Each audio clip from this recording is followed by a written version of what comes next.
Hi there. Well, I have several things laid out here, and I don't know where this journal is going. You see me slouched over and cozy with my pillows, and that's just how I feel like being today. There was a page I read in I Am That, a totally favorite book, that I thought I would share with you. It has a delightfully simple definition of right and wrong, if such be the case. And the fellow who's speaking with him, I don't want to give you the whole dialogue, but he's wondering about the dichotomy, the higher self and the lower self. And he's concerned, how can I be in my higher self if my lower self still misbehaves? And so he says to Nisargadatta, what should I do when a man slaps me in my face? You will react according to your character, inborn or acquired. Is it inevitable? Am I? Is the world condemned to remain as we are? I like this part. A jeweler who wants to refashion an ornament first melts it down to shapeless gold. Similarly, one must return to one's original state before a new name and form can emerge. Death is essential for renewal. Question. You are always stressing the need for going beyond, of aloofness, of solitude. You hardly ever use the words right and wrong. Why is it so? He says, it is right to be oneself. It is wrong not to be. All else is conditional. Isn't that neat? You are eager to separate right from wrong because you need some basis for action. You are always after doing something or another, but personally motivated action based on some scale of values, aiming at some result, is worse than inaction, for its fruits are always bitter. He says, are awareness and love one and the same? Of course. Awareness is dynamic. Love is being. Awareness is love in action. By itself, the mind can actualize any number of possibilities, but unless they are prompted by love, they are valueless. Love precedes creation. Without it, there is only chaos. He says, where is the action in awareness? You are so incurably operational. Unless there is movement, restlessness, turmoil, you do not call it action. Chaos is movement for movement's sake. True action does not displace, it transforms. A change of place is mere transportation. A change of heart is action. Just remember, nothing perceivable is real. Activity is not action. Action is hidden, unknown, unknowable. You can only know the fruit.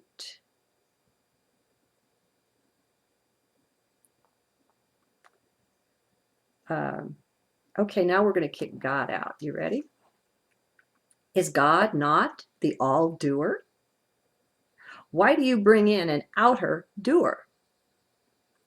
The world recreates itself out of itself. It is an endless process, the transitory begetting the transitory. It is your ego that makes you think that there must be a doer. You create God to your own image, however dismal the image, through the film of your mind. You project a world and also a God to give it cause and purpose. It is all imagination. Snap out of it. The questioner says, how difficult it is to see the world as purely mental. The tangible reality of it seems so very convincing. Nisargadatta, this is the mystery of imagination, that it seems to be so real.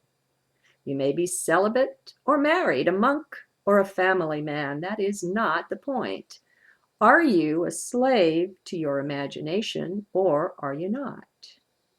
Whatever decision you take, whatever work you do, it will be invariably based on imagination, on assumptions parading as facts. He says, oh, I love this. Here I am sitting in front of you. What part of it is imagination? The whole of it. Even space and time are imagined. He says, does it mean that I don't exist? He says, I too do not exist. All existence is imaginary. Is being too imaginary? Pure being, filling all and beyond all, is not existence, which is limited. All limitation is imaginary. Only the unlimited is real. The questioner says, when you look at me, what do you see? Nisargadatta says, I see you imagining yourself to be. The questioner, there are many like me, yet each is so different. Nisargadatta, the totality of all projections is what is called Maha Maya, the grand illusion. So then he says, but when you look at yourself, sir, what do you see? It depends how I look. When I look through the mind, I see numberless people. Remember, he's looking at himself. When I look beyond the mind, I see the witness. Beyond the witness, there is the infinite intensity of emptiness and silence.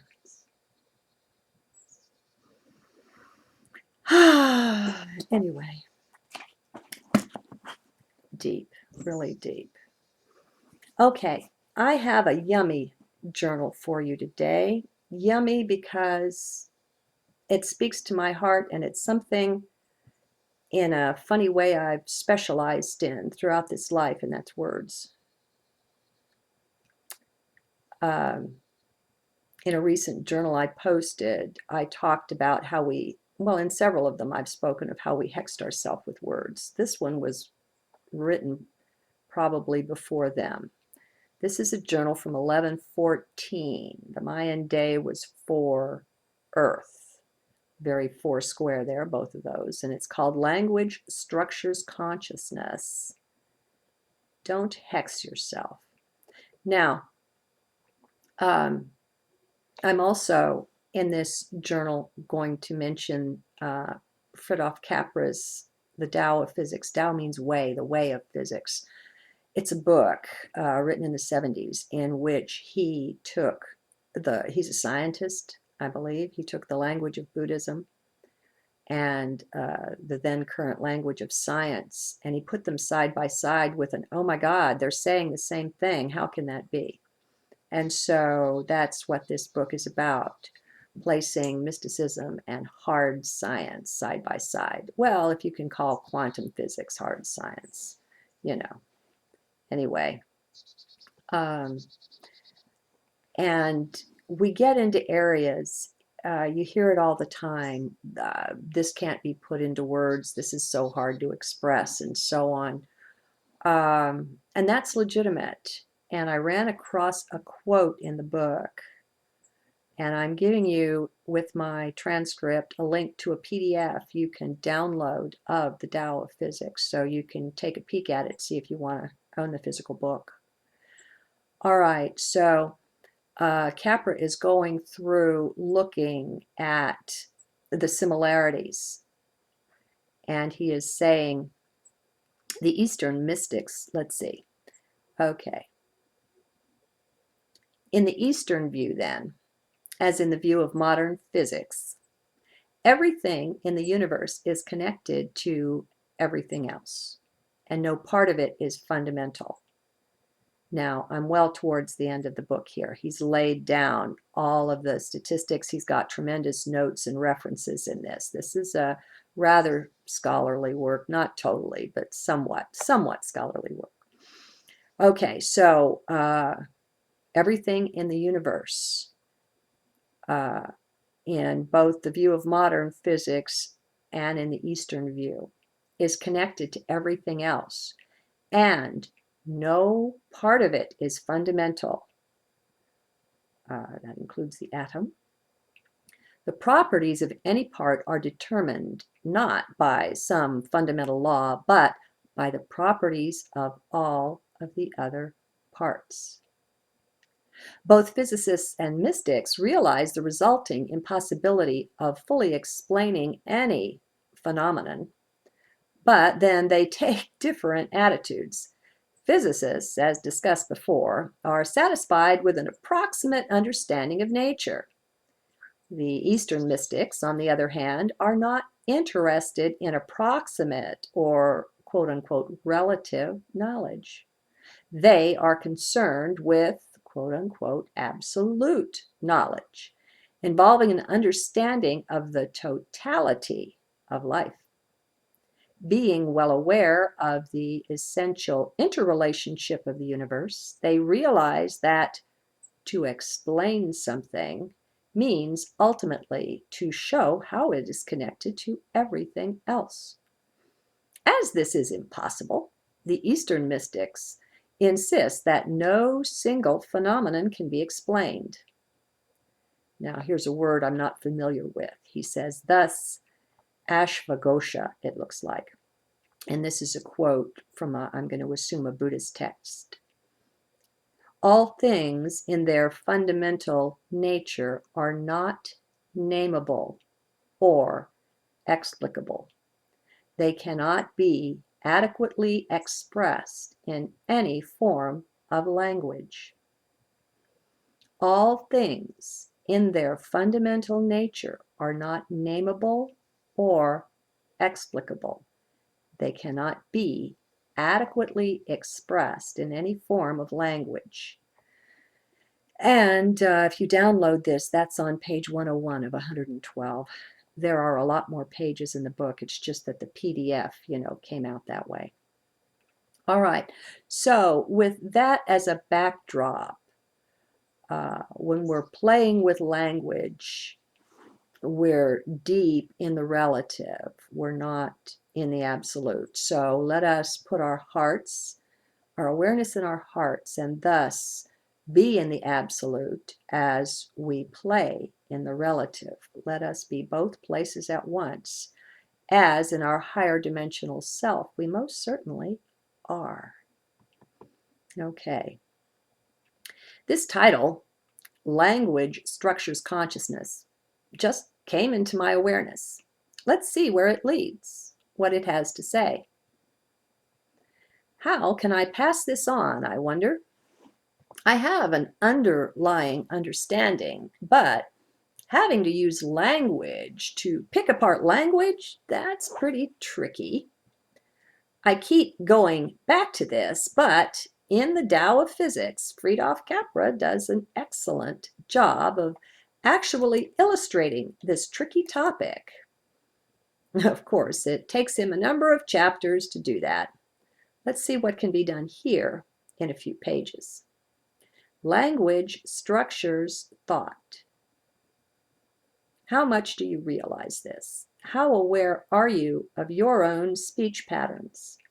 Do you often speak unconsciously, unobserved, unaware of how much and of the ways in which your words bind and control you or free you? Words affect your awareness. Words mold energy. I promise you that. By the way, with all of my video journals, except for the live ones, there's a transcript. So if you want to read along and be sure you're getting the words right, or you want to catch me where I'm ad-libbing, you can do that by clicking the link. All right, now, right up front, the nice thing here is just how much our words are under our control, at least potentially. Right now, your speech patterns are largely governed by your subconscious mind and your earlier programming received at the hands of family, teachers, and friends. The whole of society is thought controlled in a very serious way. Are you aware of that? How much are we still jointly sleepwalking? Sure, we all know about the advertisers and all that. That's obvious. That's only a part of the program that seeks to control our minds, though. Most of it is much more hidden, more devious than that. Actually, though, if you're an advertiser, you know just how deeply devious your trade really is. There's nothing ethical or nice about it. It is blatant mind control practiced on the people, 90% of it hidden from view. Now, this isn't about that, though. There are plenty of others who have done the research on that. I think the first book I read was Subliminal Seduction that alerted me to it, and that's an old book. You can research, you can seek them out if you want to test what I've said. What I want to share here is how we can so simply walk free of this control. But first, we must see it. So that's what I seek to do, just to lay it out for you so you can pursue it on your own if you like. Now, I hope you are at least reasonably familiar with the great extent to which our society, top to bottom, is based on and riddled with lies and deceptions of every stripe.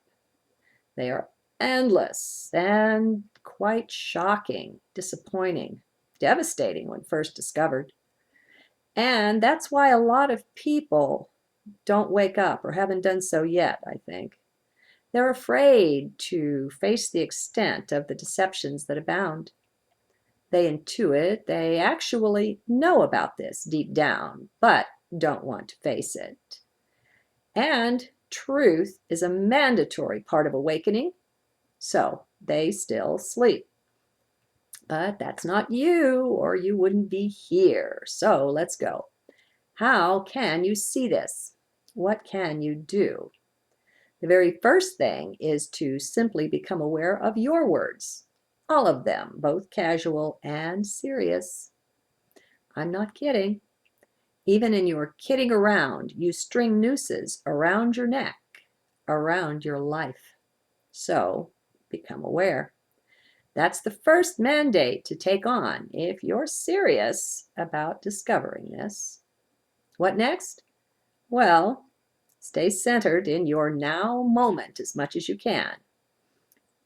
In this that I am sharing with you, the mind itself is used against you. So it's not likely that the mind is the best place from which to observe this. Well, duh. Drop into heart. Abide there and just watch your words. All of them. You might enjoy keeping a little notebook or journal on this. Write down things you notice about yourself. Remember, self is what you're studying. Self. Always self. If you haven't found this out already, there's an inner tutor or teacher within yourself. Have you met this one yet? She or he speaks through intuition, through hunches, and ideas that greet you from within. It's not in the language of mind, but of heart. It's feeling-based. So you'll be taught. Initially, things will likely just be pointed out to you. If you can spend enough time outside of the province of your mind, you'll pick these hints up. You'll be watching. You can't do this from mind, by the way. It doesn't work. Mind can't be used to watch mind. Now, please realize, if you don't already know, that your subconscious takes everything literally, every word. Consider that. Let it penetrate. It doesn't know irony or sarcasm or anything else. It takes that out. It doesn't go for meaning. It goes for what do the words say. As you're watching yourself, then consider the literal value of your words. Your subconscious is hearing them.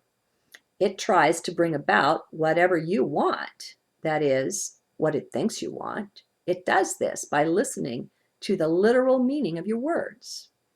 Now, I don't need to tell you how much our slang and colloquial language is riddled with nonsense, but then so is our regular serious language once we delve deeply into it. So, watch particularly your slang and casual conversation, even your self-talk. These are a treasure trove of new ideas you'll discover. Okay, next concept. It would help you to accept that you are greater, wider, vaster, and grander than you now think. Make room for that. The dark force has made a most serious effort to convince mankind that she is nothing but the dust of the earth and of no eternal value, no worth. Though we don't really agree with this, much of the programming has penetrated and found its way into the subconscious caverns of mind. Be aware of that. Now, why do I say that you're great? And how can it help you to know this? Well, stay centered. Now, really feel into that. Focus strongly in the center of your chest. Feel that for a few moments. Just place your attention in the middle there. Get the sense of it.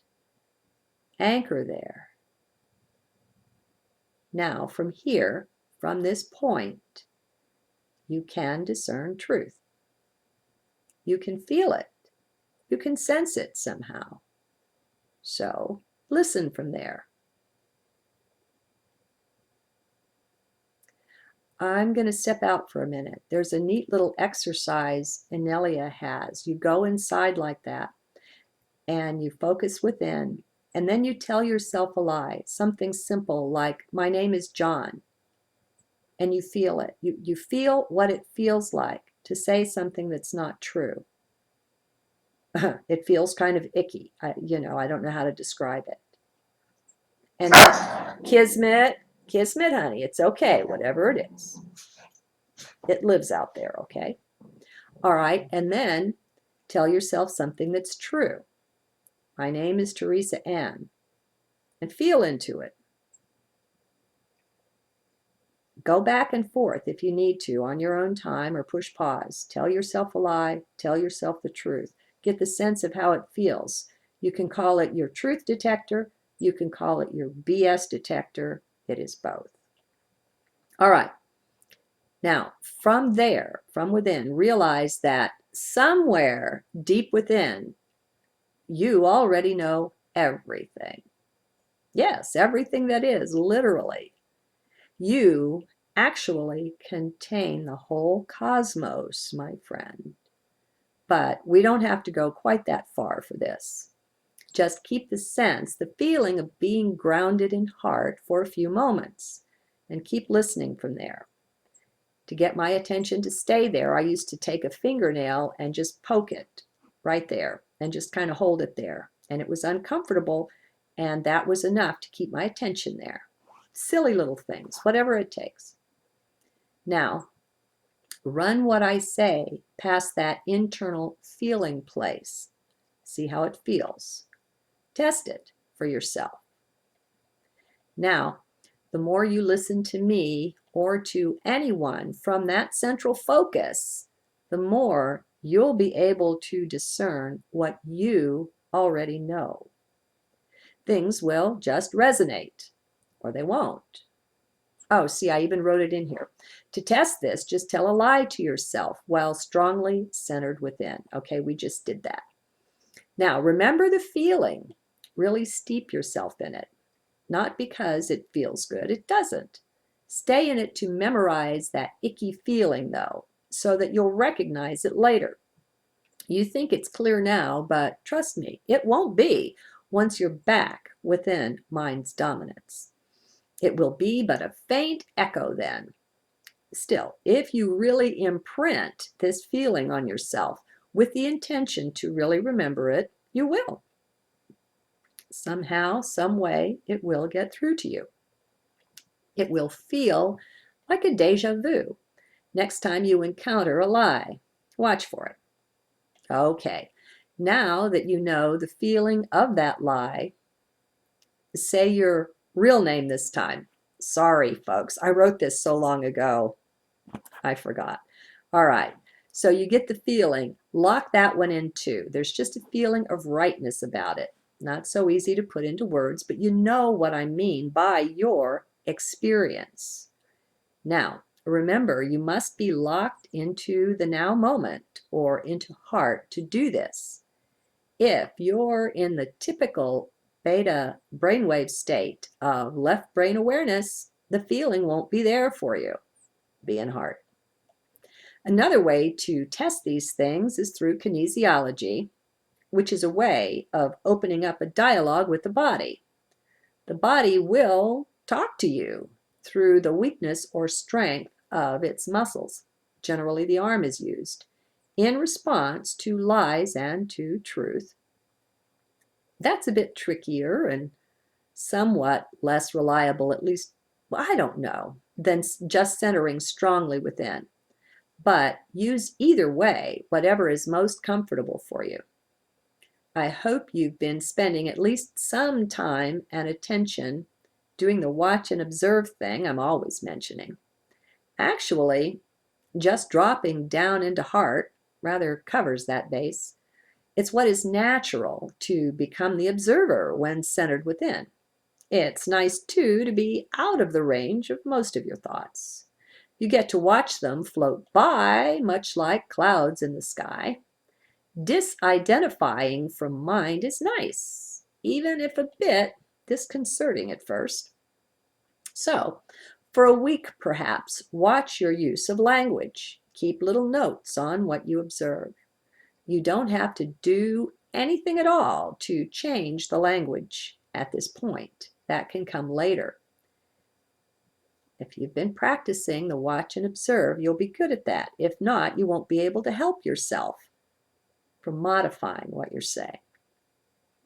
For now, the big thing is to notice, that's all. Why is that? Well, if you're true to this, to staying in heart for it, you'll begin to discover what it's like to be danced. You won't have to change a thing. You'll actually get to watch it changing before your face with literally no thought or effort on your part. Talk about disconcerting at first. You bet it is. But it's also quite cool. Now, that's about all I can do for you at this point. It takes about a week of just watching to have enough experience to have noticed enough about this thing of the language. I can give you a bit of a mental preview here, but realize that up to now, it's all been experiential. You get to feel with me each thing that's being said. This part will be more cerebral. What I'll share with you is that a large part of your world of experience is being structured by the very words you use, the way you use them, and the thoughts that naturally follow. These thoughts are naturally structured by the language as we use it. Further, the subconscious is picking up everything, taking it all literally, so you will find that you're fighting yourself. just like the rest of us. What do I mean by that? Well, you'll see. But you'll find yourself giving commands to the self that you don't even believe in and that you wouldn't carry out in your right mind anyway. Well, it's not your wrong mind, but it is your subconscious mind that is taking these commands and trying to carry them out. You'll find that you're literally hexing yourself, and frequently, some of you.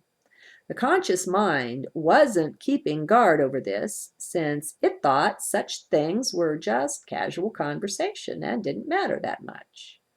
Well, now that's what we've been programmed to think, isn't it? Uh-huh. It's about time we question that, along with everything else.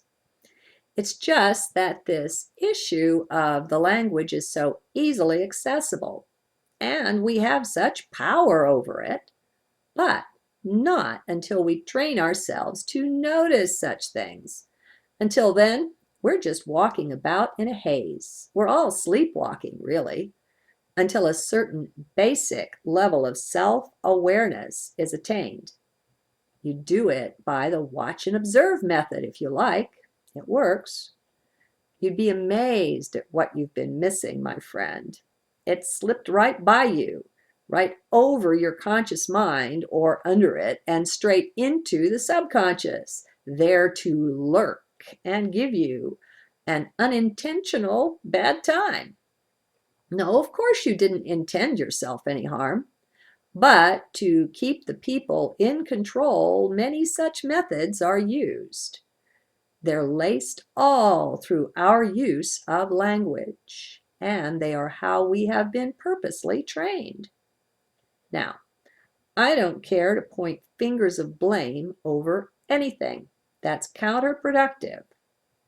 What it achieves is to both keep you in mind and locked into duality, just where you're the least effective at waking from the dream. So, if you really want to get on your own team and stop fighting against yourself all the time, start watching your language. Start watching yourself. For those totally serious about this exercise, read the Tao of Physics. Check it out from a library if you like. If they don't have it, they can do a library transfer and get it for you. Let you know when it arrives. It's pretty neat. Or you can just download it from my link. Let Fritjof take you on that little mind-bending journey into the fourth dimension, or whatever it is. He will prove to you how the very foundation, not just the slang, of our language is deeply, deeply flawed. It keeps us from apprehending reality correctly. It actually locks us into deceptions and lies right at the most basic level of the structure of the language. To heck with the words, the very structure is a phony foundation. It cannot represent reality or truth. Little wonder it's hard to say some things. Well, how's this for a different sort of journal? Heck, who knows anymore what from what? I surely don't. But I can tell you, I can report that it's actually quite a nice way to live. Once you surrender your need to be right, first of all, which means you leave the left brain, you get a real taste of what freedom can be like. It's awesome. By staying centered whenever you think of it, that's what does it. Things are viewed differently from heart.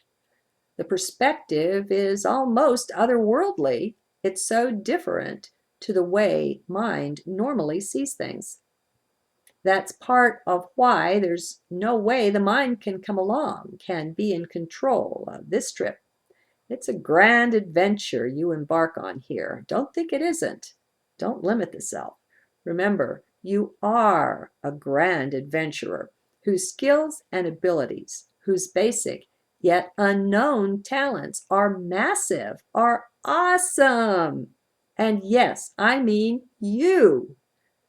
Each one of us is this, each and every one.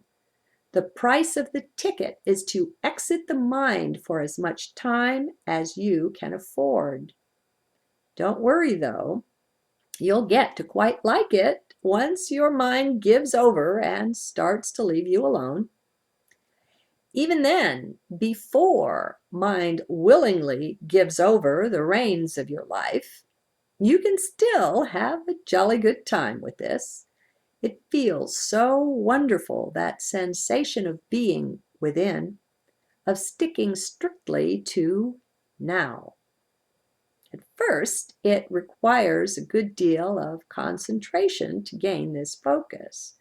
But shortly, pretty shortly, you'll find yourself there for a whole hour or more and not even notice you were doing it.